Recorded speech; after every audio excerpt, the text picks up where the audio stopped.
বন্ধুরা, তোমরা সবাই কেমন আছো? আশা করি তোমরা সবাই ভালো আছো। আমিও আজ বাবার সঙ্গে আবারও যাচ্ছি ঢ্যাঁড়স দানা বসাতে আমাদের বাগানেতে। আর যেহেতু আমি ব্লাড দিয়েছি, আমার শরীরটা একটু খারাপ, তো আমি হাসপাতালে ব্লাড নিতে গিয়েছিলাম। তো সে ভিডিওটাও তোমাদেরকে দেখিয়েছি। আর ব্লাড নেওয়ার পরে আমার একটু শরীরটা খারাপ মতন, তো তবুও আমি ব্লগ করছি। কারণ আমি ব্লগটা করছি আমার বন্ধুদের জন্য। তো বন্ধুরা নতলে আমার ব্লগ করলে দেখতে পারবে না। তো দেখো, আমার বাবা ঢ্যাঁড়স দানা বসানো শুরু করে দিয়েছে। এসে দেখি বাবা ঢ্যাঁড়স দানা বসাচ্ছে। আর এগুলো হলো আমাদের সেই গরমের ঢ্যাঁড়স দানা। তো এই ঢ্যাঁড়স দানাগুলো জন্য বাবা মাদা কেটে জল দিয়েছিল। আর ঢ্যাঁড়স দানাগুলো দুদিন ভিজিয়ে রাখা হয়েছিল। তো ভিজিয়ে রেখে তারপর সেঁকে দিতে কিন্তু কলা এসে গেছে। আর এই ঢ্যাঁড়স দানাগুলো কিন্তু আমাদের কপি গাছের ভিতরে, কপি বাগানের ভিতরে দেওয়া হচ্ছে। তো দেখো, কপি বাগানের ভিতরে যেগুলো ফাঁকা ফাঁকা জায়গা, কপি গাছ হয়নি বা তুলে খেয়ে নেওয়া হয়েছে কপি, তো সেই ফাঁকা জায়গাতে ঢ্যাঁড়স দানা দেওয়া হচ্ছে। তবে এই ঢ্যাঁড়স দানাগুলোর কিন্তু দাম অনেক, কারণ এগুলো গরমে হয়, হাইব্রিড ঢ্যাঁড়স দানা। আর এগুলো ফলন খুব ভালো আর তাড়াতাড়ি হয়। তো 40 দিন 41 দিনের গাছে ঢ্যাঁড়স ধরে যায়। আর এই ঢ্যাঁড়সের দানা নিয়েছিল 10 গ্রামের দাম 20 টাকা। তো দেখো, এই ঢ্যাঁড়স দানা বসিয়ে আর এই মাটি দিচ্ছে। এই মাটিটা কিন্তু ভালো একটা জৈব সারের মতো মাটি।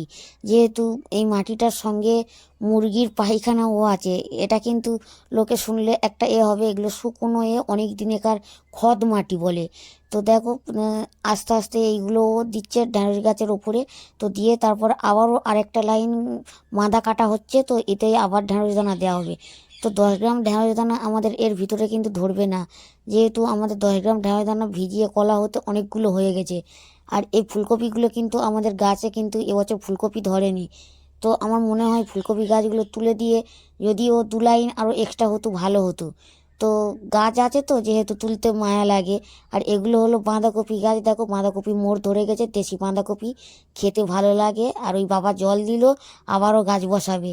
তো ঢ্যাঁড়স দানা। আর এগুলো আমাদের ওলকপি গাছ। দেখো, ওলকপিগুলোও খুব সুন্দর ধরেছে, যেহেতু ওলকপিটা আমাদের ভালো হয়।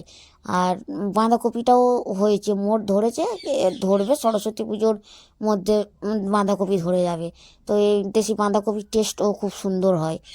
আর এই বাবা বসাচ্ছে ঢ্যাঁড়স দানা। দেখো, তো ঢ্যাঁড়স দানা বসিয়ে ওই যে খদ মাটিগুলো দিচ্ছে, মাটিগুলো চাপা দিলে আস্তে আস্তে ঢ্যাঁড়স দানাগুলো, গাছগুলো ঠেলে ঠেলে বার হয়ে যাবে।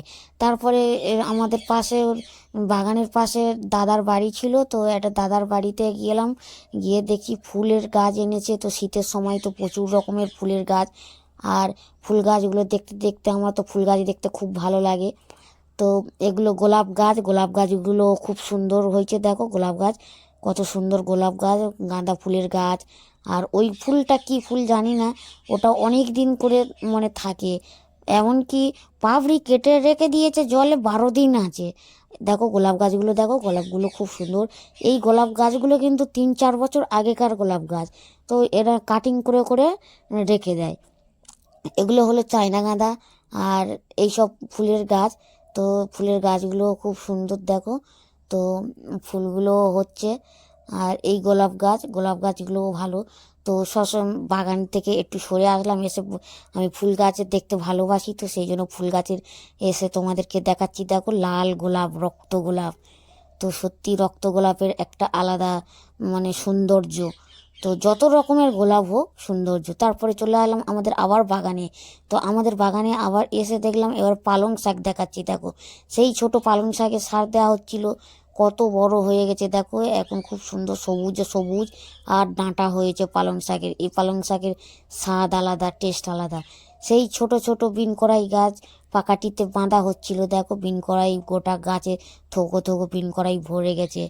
তো এই রকম আমি বাগানে, আমার বাগানে এসে আবার তোমাদেরকে দেখাচ্ছি। দেখো, তো এই করতে করতে আমি তোমাদের পুরো বাগানটাই আমি তোমাদেরকে দেখাচ্ছি। আর আমি আবারও বলছি, বন্ধুরা, তোমাদের জন্য আমরা ভিডিও করছি, আমাকে একটা লাইক সাপোর্ট করো, কমেন্ট করো। তো আমি যেহেতু শরীর খারাপ তা সত্ত্বেও